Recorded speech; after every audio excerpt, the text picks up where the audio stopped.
Good day to you, Willard Shepard, Willard Shepard Law and Media on In the Know here on Miami Community News, our network. And today we have two people who are representing an organization that is really doing fantastic things in our community. Jennifer Resnick, the president of Patches, and also William Brady, BNI Network here in Pinecrest. And thank you, first of all, for coming in. And the big picture for people that don't know in our community about the Patches work and Heartbeat for Patches, big picture, just tell us what this group does down in the southern part of Miami-Dade County to help so many young people who really need assistance. Do you want to lead off, Bill? Go ahead, Jen. Hi, Willard. Thanks for having us.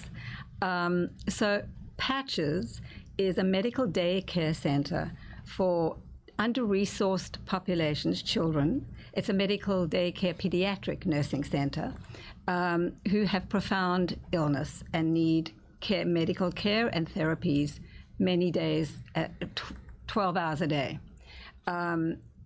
Within the center, a child will come and get professional nursing care, they will get education, they will get all their therapies that is required under one roof. And what this does is not only give the kid an opportunity to thrive and get well, but it gives parents an opportunity to proceed with their lives, earn a living, keep their jobs, put food on the table for the rest of their families. We're seeing the video now of some of the work being done there, and it appears that many of these young children have serious challenges. They do.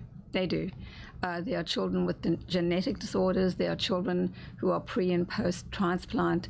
There are children with profound epilepsy. There are children who are preemies and just come with the obstacles and the delayed milestones that preemies often have. So it runs the full gamut of healthcare needs. Tell us about the history. You and I were talking earlier about the history and how this all came to fruition. So Patches was started in 2006 by 4 nurses, predominantly the leader, the CEO and director of the group is Kyle Smith.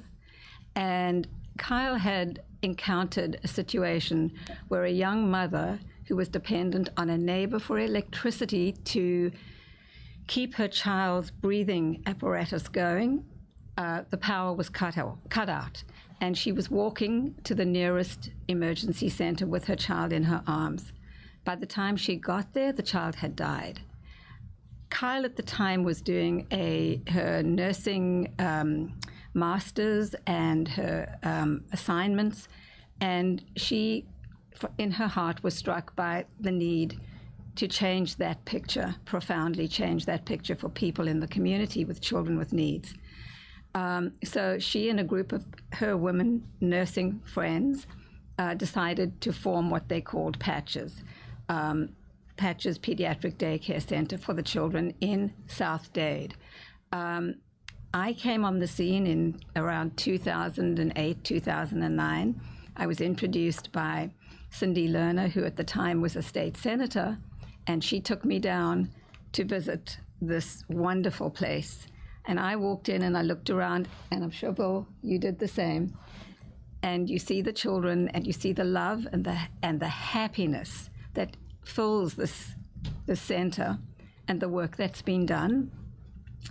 And I knew for me that I couldn't walk away without doing something to make this much more of a known entity in the community north of Florida City. Okay. So, Councilor Brady, tell me about your interactions. How did this happen? How did you and BNI get involved in this? And where are you with it today? Well, I'm the liaison, sort of, for my networking group with Heartbeats for Patches. And that came about because we were actually at an event, a walkathon at the zoo, or I think it was a walk for the charity. And we were interested in putting on a golf tournament. And they had just put on their first tournament. Of course, whenever you do things the first time, it's not always going to go off like it would the 5th time, like we're doing now. So we joined forces with Heartbeats for Patches, and I have a large group of professionals in Pinecrest, it's BNI Pinecrest, and we've taken on Patches as our charity. So every year we focus mainly on helping them put on the golf tournament, to sign up sponsors, golfers, and to auction items, and to generally just organize and put on the tournament. And we have become very successful over the past 3 or 4 years. Educate the public about BNI, its mission, its role, and how you are now using a lot of your resources to support Patches. Sure. So BNI is Business Networking International. There's several all over the world. And basically, it's a group of people that come together, and there's usually one of each person from a given profession in the group, and they work on referring work to one another. I've been in this group for almost 10 years now, and it's a very strong group, very, very cemented into the community down in South Miami. I would say part of Coral Gables and Pinecrest area, Palmetto Bay area, and even down into the Homestead area, where near where Patches is. Patches is actually in Florida City. We've taken on the role of just assisting them for anything they need. We bring numbers, we bring sponsors, and we bring volunteers to the event and to the different events they have during the year as well. Awesome. You mentioned the golf tournament, and we all know that you're a zero handicap golfer. And you'll be on the course on Friday over in Miami Beach. So tell us about what's going to happen on Friday. Well, we've got a lot of golfers. I think we've got 140 golfers. 140 golfers signed up. We're sold out. A lot of the golfers are people that I know, people from past years. Everyone knows how important Patches is and how we need to support it. They see the vision as well. I can talk to you a little bit about how I see what I see when I look at Patches. I've thought about this quite a few times. Living in Miami is not easy, as easy as it once was when there was like maybe 1 million people in the city. Now we've got housing issues, we've got commuting issues, and it's very difficult to have a job in Miami sometimes because of the time you have to put forth just to get to work in the morning and to get back to work to your homes. And these people, the people that have their children at Patches, they have to qualify. They have to need Patches, and really it's their only place to turn to have dedicated and qualified people care for their children while they're at work. Imagine going through all the commuting and everything you have to get to work, do your job, and to also have a disabled child that you have to worry about. Who's going to take care of my child? That's why Patches is just invaluable. And all you have to do is visit Patches. And once I did for the first time, I knew that I had to help, and I could never stop until our mission is finished, which is to build the village, and build and develop Patches. Jen, you were telling me about just one example of a young man who went from a diagnosis of not being able to walk to being a college football player. Right. His mom was 17 years old, single, and was pregnant with her baby. He was born around 24 weeks and was in Jackson. When she literally had to give up scholarships to keep him. She had nowhere to turn to with her baby. He was discharged when he was 6 months old with a wheelchair and told he was not going to ever walk. She came back to Florida City where her mom and her home was, and she said that was the darkest time of her life until someone recommended that she goes to look at Patches, and he happened to be Patches' first patient. The kid came within all the therapies and encouragement and love that he got. He was discharged at around 4 walking. He went into his regular preschool, elementary school, and at the end of middle school, he was picked up to play for, and again, I can't remember the name of the school, but he was Well, picked. he's a Florida Gator, so as long as it isn't the University of Tennessee No, Volunteers, right, William's okay right. with it. Anyway, so he was picked up to play for a high school. He was then made captain of the high school football team and won a scholarship to go to a college football campus team where he played. And, here was a kid who was told there was nothing in his future. His mom finally got the opportunity to go back to school, and she got her business degree in construction management. So the family not only survived, but they thrived. This was a kid who had no future. And by being at Patches, he was given that opportunity to fulfill his potential.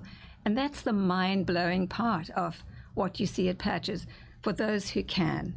And then, of course, there are those kids who will need attention, medical attention or nursing attention for the rest of their lives.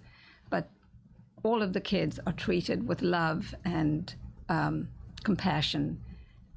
Anyone who works there, we've all found that the thing that strikes us most is how much they love and value every child.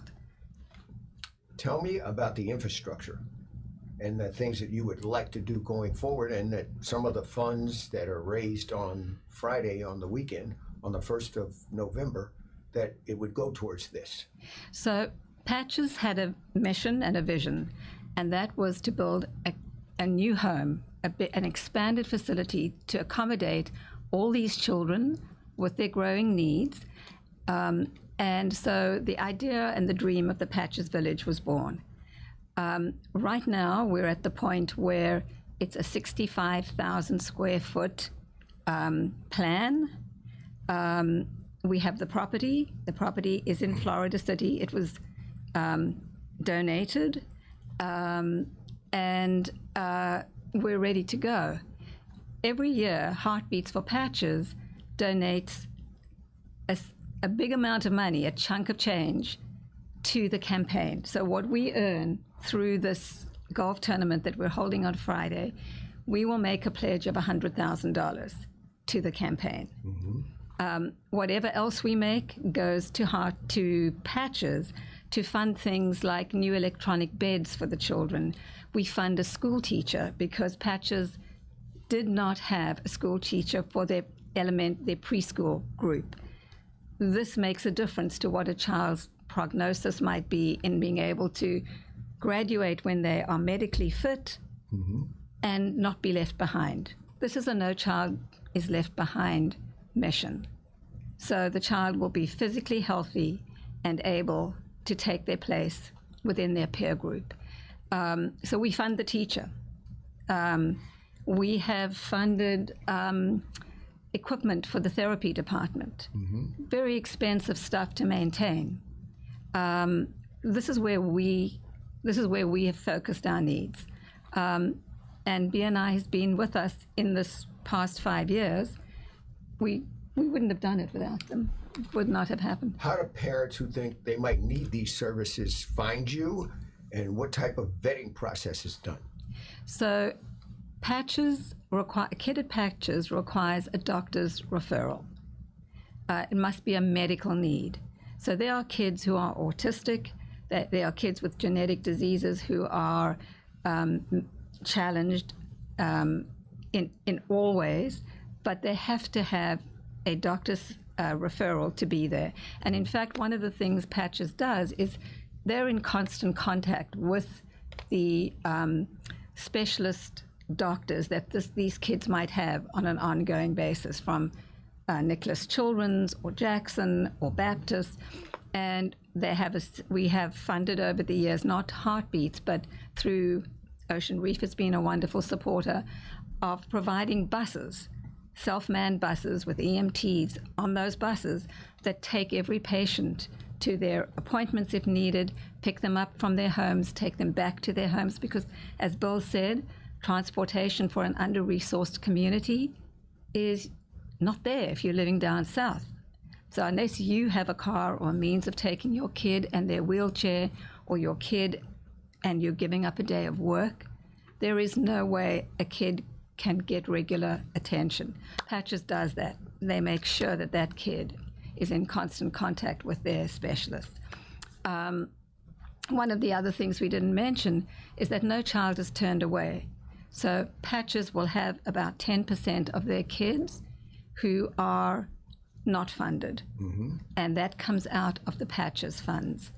No child will be turned away because they are not Medicaid. Medicaid is the other defining feature. Right. Medicaid, doctor's prescription.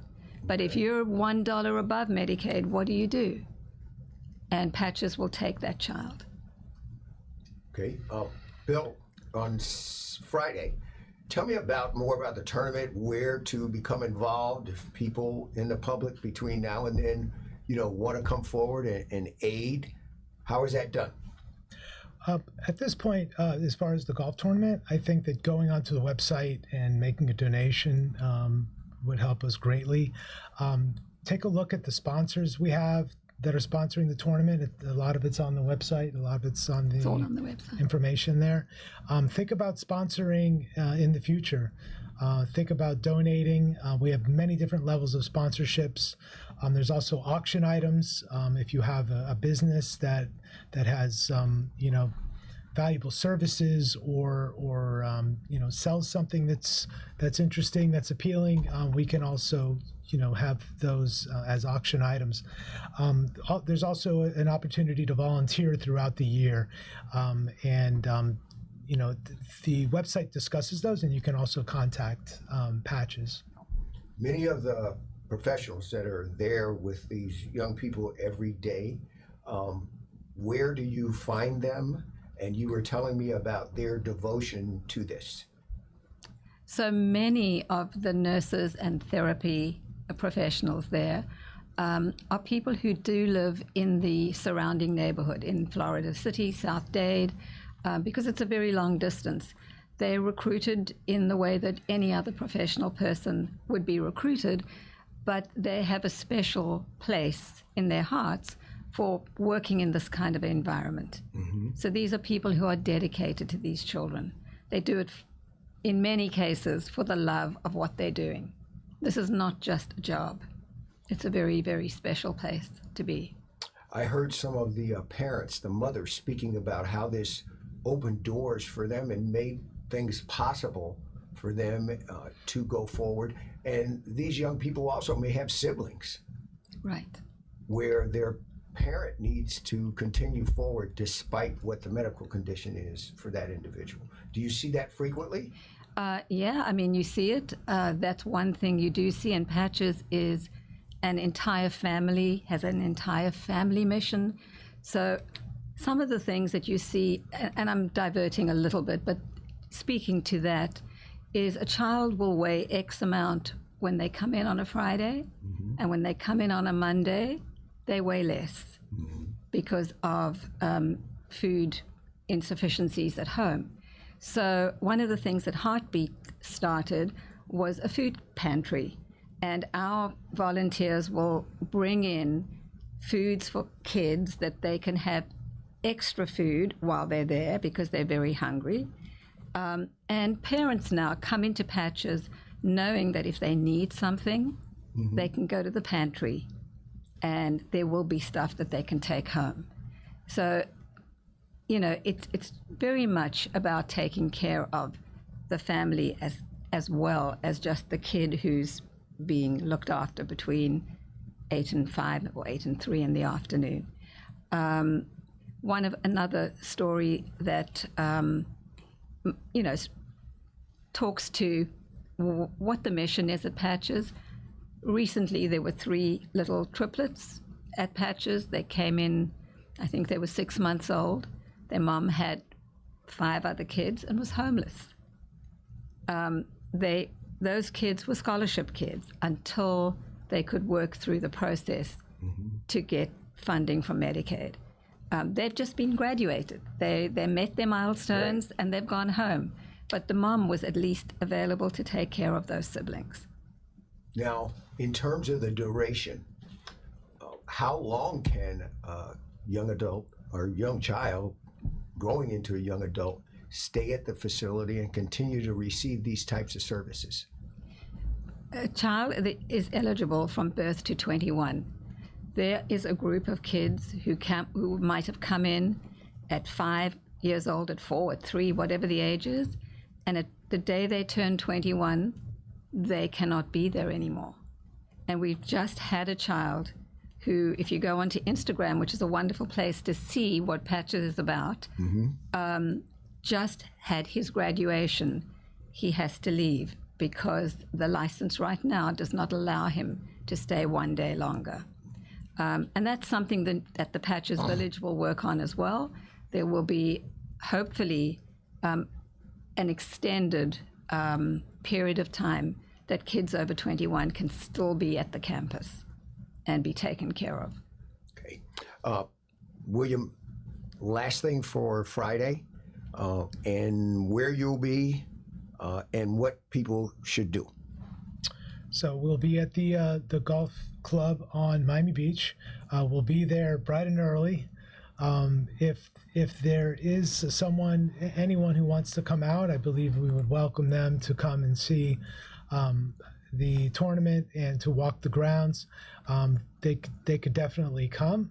Right now we're sold out as far as golfers. But if someone wanted to volunteer, they could contact me. My name is William Brady. I'm easy to find. I'm in Coral Gables, and you can call my office tomorrow or the next day, and I'll make sure that we find a spot for you to be involved. We're looking for people. We're looking for people who want to know about Patches. It's a hidden gem down there. It's becoming more well known because of the services it provides. Jen, last thoughts? Last thoughts are, yes, come down, come visit. One visit, you'll be a friend for life, I think. And it's one of the things we didn't touch on is that this is a unique model of care, nonprofit, and the Patches Village will definitely be a unique vision for the future for helping the children of South Florida in having a place to be educated, and to receive their medical attention. So it's a dream and it's a passion, but it's an incredible vision. Willard, yes, sir. Willard, may I mention just one more thing? Sure, go right ahead. She's not with us today, but Gloria Anderton is a member of my BNI group, and she is my colleague. She's the other liaison for this charity, and her name is Gloria Anderton, and she's with Femby Mortgage, and they're one of the sponsors. And I had to mention her. She couldn't be here today. She's been instrumental in putting together the golf tournament. And she will certainly be there on Friday. Absolutely. Okay.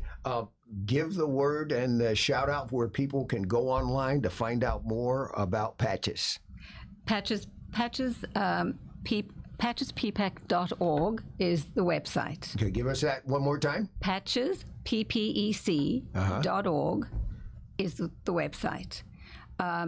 Instagram, I think, is the best place in the world to find, and TikTok, because every day there are postings, magnificent postings of events and things that are going on in the center that take you right into the heart of what's happening there. And that would be the same. Just look for Patches on Instagram and sign up, become a follower. It's wonderful, really, truly. Okay, Jen Resnick and my friend, William Brady Esquire, thank you very much for educating me over the last week or so about all the great work that's going on down in Florida City. And again, they will be over on Miami Beach on Friday, November 1st. And now you are in the know.